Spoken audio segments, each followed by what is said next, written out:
खौफनाक तजवीज है। सुल्तान मामूली भूल करे तो फरियाद भी की जाए, मगर ऐसी संगीन भूल का दुखड़ा कहां रोए जनाब। और ये तो जुल्म है, सरासर जुल्म। अपने वालिद के कत्ल से जी नहीं भरा तो आ गए अब हम पर आफत उठौने। अरे आखिर दारुल खिलाफे को दिल्ली से उखाड़ कर। बस बस, खबरदार, जो सुल्तान के खिलाफ एक लफ्ज भी कहा तो। अरे मुझ पर क्यों आंखें तरेरते हो साहबजादे? अरे सारा जहान जानता है कि तुम्हारे सुल्तान ने किस तरीके से अपने वालिद और भाई को कत्ल करा दिया था। उतने से कलेजा ठंडा नहीं हुआ तो चले दारुल सल्तनत को। आप मौजूद थे वहां? कहाँ? जहां सुल्तान के वालिद का इंतकाल हुआ। मेरी मौजूदगी से क्या होता है, जो मौजूद थे उन्हीं से। मैं मौजूद था।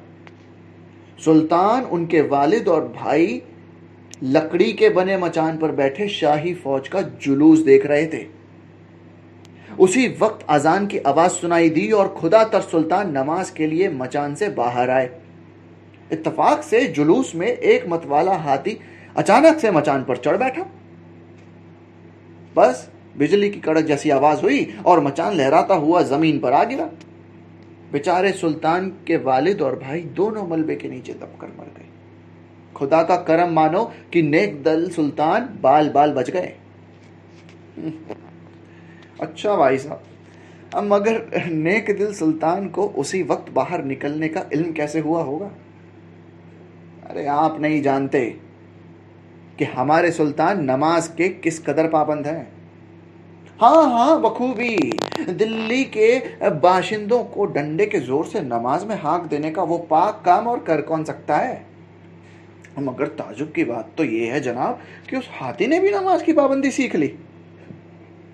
और इसके अलावा वो लकड़ी का मचान, भाई सुना है नेक दिल के, आपके नेक दिल सुल्तान के हुक्म से ही तामीर हुआ था। मुझे मालूम है जमाल, अब मुझ जैसे बूढ़ों की कोई कदर नहीं, मगर उस शेख इमामुद्दीन को तो तस्लीम करोगे ना। उनकी मानिंद पाक दिल फकीराना तबीयत के शख्स भी क्या बकवास करते फिरते हैं। शेख मुअज्जम ने खुले आम फरमाया था कि सुल्तान ने खुद अपने वालिद और भाई को कत्ल करवाया है। फिर शेख ने कोई चोरी छुपे नहीं बल्कि खुले मजमे में यह ऐलान किया कि अपने वालिद और भाई को मरवा कर सुल्तान ने संगीन गुनाह किया है। बुजुर्गवार, आपने तो शेख मोहतरम के दीदार भी किए होंगे। खुशकिस्मती थी, कानपुर में मैंने उनकी तकरीर को उनकी जुबाने मुबारक सुना था। उनकी वो गूंजती हुई आवाज, वो तर्ज़े तकरीर, एक एक लफ्ज इस कदर पुर असर था कि सीधे रूह की गहराइयों में उतर जाता था। शेख ने बेधड़क कहा कि दिल्ली का मौजूदा तख्त नशीं सुल्तान अपने वालिद का कातिल है, गुनहगार है। वो तो और भी जाने क्या क्या कहना चाहते थे कि अवाम ने गजबनाक सूरत अख्तियार कर ली और गुस्से से अंधे अवाम ने देखते देखते आधे कानपुर को फूंक डाला। अब बताओ जमाल, क्या शेख ने वो सब गढ़ के कहा? उन्होंने जो कि कहते हैं कि शेख साहब और सुल्तान काफी हम शक्ल हैं। हाँ, पर ये नहीं कि सुल्तान से हूबहू मिलते हों। हाँ, मगर फिर भी शेख के खड़े होने का अंदाज, रोबदाब, दाढ़ी की बनावट सब सुल्तान की ही याद दिलाते हैं।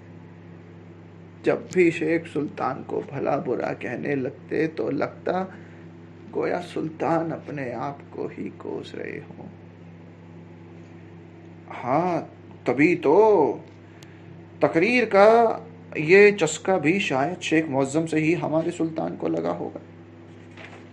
और मैंने तो अपनी जिंदगी में पहली बार ऐसा तकरीर करने वाला सुल्तान देखा है। हाजरीन, मुकदमा खत्म हो चुका। अब ये लफ्जी जंग बंद कीजिए और चलते बनिए यहां से जल्दी। अब तू क्यों रुका है बे? सुना नहीं क्या कहा? चबक। सुन लिया साहब, सुन लिया। लेकिन वो बिरमत देवता अभी तक बाहर क्यों तशरीफ नहीं लाए? उससे तुझे क्या, जा जा, बड़ाया देवता का बच्चा। ओ, आखिर आप तशरीफ का टोकरा ले ही आए। अब चलिए। हाँ हाँ, कोई नहीं, बेधड़क चले आइए। पहले हंगामा खड़ा करो और फिर खौफ खाते फिरो। अरे बस बस बिरमन देवता, अपना रास्ता नापो। मुझे भी परेशान कर दिया। अच्छा अच्छा, मैं चला। नमस्कार। हाँ हाँ, नमस्कार नमस्कार। अजीज, तू धत्तरे की कौन कौन? आजम? शुक्र है अल्लाह का। और कैसा गजब इत्तेफाक है। और मुद्दत के बाद मुलाकात, वो भी दिल्ली में। और मगर यार अजीज, तू बिरमन कब से बना? खामोश। अबे, और मुझे तो पहले ही शुबा हो गया था, जो शख्स खुली अदालत में सुल्तान से नाक रगड़वा सकता है, वो बाहर आने में शर्मिंदगी क्यों महसूस कर रहा है? ऐसे फक्र के लायक काम के बाद भी और लोगों से मुंह छुपा रहा है। तो मैं भी पलत्ती मार के बैठ ही गया, आखिर इस अजूबे का दीदार कर ही लूं। और देखा तो निकले अपने यार जनाबे आले अजीज। और मगर यार, तुझे इतना भी नहीं पता कि ब्राह्मण लोग गटरी में खंजर नहीं छुपाते। खामोश। अबे, अगर कहीं मेरी बिरमनियत का राज फाश हो गया ना, तो समझ में गया। और तू यहाँ कर क्या रहा है? अरे जहां भी हो, भीड़ भड़का हाजिर है ये चोर चक्का। और देख लो ना, आज की गाड़ी कमाई। यानी साहबजादे की बचपन की आदत कभी छूटी नहीं। आदत नहीं यार, पेशा कहो, पेशा। तो इतनी रकम उड़ाई, और मजाल है जो किसी को शक भी हुआ हो। और रकम रखने के मकामात भी तो सुनो, और खुदा ने भी नहीं देखे होंगे। और पगड़ी के तल्लों में, सांपों की सलवटों में, और लांग की गांठ में आस्तीनों की चोर। खैर, मैं तो रहा बटमार का बटमार ही। और तुम्हारा क्या शक्ल चल रहा है? और मामला तो बड़ा गहरा लगता है। खेड़े का धोबी, दिल्ली में बिरमन। चक्कर क्या है? किसी से कहना मत। अरे नहीं कहूंगा यार, लेकिन साझेदारी करनी होगी। साझा तो अपना मुंह बंद, वरना। खैर, पहले तुम्हारी कपट कहानी का बयान हो जाए। तो सुन। चंद रोज हुए मैं करीब के गांव में मैले कुचैले कपड़े बटोरने गया हुआ था। बड़ी खस्ता हाली का दिन था यार। ना पेट में दाना, ना जेब में कौड़ी। परेशान सूरत, गधे का बोझ लादे हम बस चले जा रहे थे कि उसी वक्त ढिंडोरे की आवाज से मेरे कान खड़े हो गए। हमारे सुल्तान की तख्त नशीनी की दूसरी सालगिरह पर शाही ऐलान हो रहा था कि हक पसंद सुल्तान की तरफ से किसी भी रैयत पर कभी भी कोई जुल्म व सितम हुआ हो तो हाकिम अदालत से फरियाद करने की इजाजत होगी और फरियादी को सही इंसाफ मिलेगा। गरीब गुरबा अमीर उमरा कोई भी बिला खौफ अपनी फरियाद अदालत में पेश कर दे। बस मुद्दई सुस्त गवाह चुस्त की मसल सुनी है ना। मुझे अपने गांव के विष्णु प्रसाद वाली वारदात याद आ गई, जिसकी जमीन को सुल्ताना के कारिंदों ने कभी जब्त कर लिया था। अब फेरे क्या, और फौरन मुंह मुड़ा लिया और बन गया बिरामन। और नाम भी विष्णु प्रसाद ही बताया। और फिर दूसरे ही दिन असली विष्णु प्रसाद से हम नकली विष्णु प्रसाद ने वो जमीन खरीद ली। हद हो गई यार। और जब तक की हुई जमीन की खरीदारी कैसे? यही सवाल उस अहमक प्रसाद ने भी किया था। मैंने उसे कहा, तू महज अपनी जमीन की मिल्कियत मुझे बेच दे, और 10 अशरफियां गिन के रख दी सामने। गरीब का मुंह खुला का खुला रह गया, और उसी हालत में मैंने उससे मिल्कियत लिखवा डाली। सोचता होगा जमीन तो गई ही, अशरफियां क्यों छोड़ू। बस उसका खुला मुंह वहीं छोड़ उसी दिन दिल्ली दौड़ाया और अपने इंसाफ पसंद सुल्तान के खिलाफ नालिश ठोक दी। मगर है ठगों के उस्ताद, अगर कहीं सुल्तान को तुम्हारी इस कपट कहानी का पता लग जाता तो।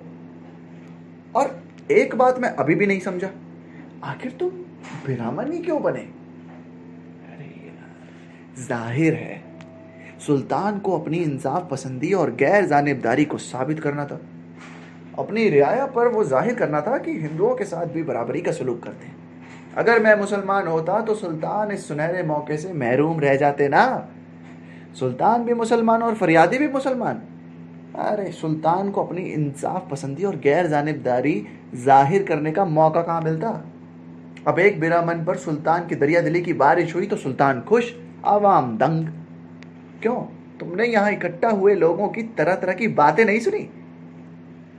बाप रे, ओ बड़ा तिकड़मी दिमाग है तुम्हारा। खैर ये तो मैं समझ गया, मगर ये बताओ इसमें मेरी क्या साझेदारी रहेगी। सुना है कि दिल्ली के आवाम को दौलताबाद रवाना करने के लिए सुल्तान को बहुत मुलाजिमों की जरूरत है। मुझे तो मुलाजिमत मिल भी चुकी है, खालिस हिंदू हूं ना। अब तुम भी चलो मेरे साथ। बिरमन के साथ मुसलमान को देखकर भोले सुल्तान भी बाग बाग हो जाएंगे। ना बाबा, मेरी तौबा ऐसी शाही मुलाजिमत से। अरे डरो नहीं दोस्त, दिल मजबूत रखो और फिर देखो दौलताबाद पहुंचते पहुंचते तुम्हारे पास दौलत की रेल पेल हो जाएगी। और उसके बाद, अरे बात की बात बाद को, कल की फिक्र में आज दुबला होने की कोई जरूरत नहीं है। चलो।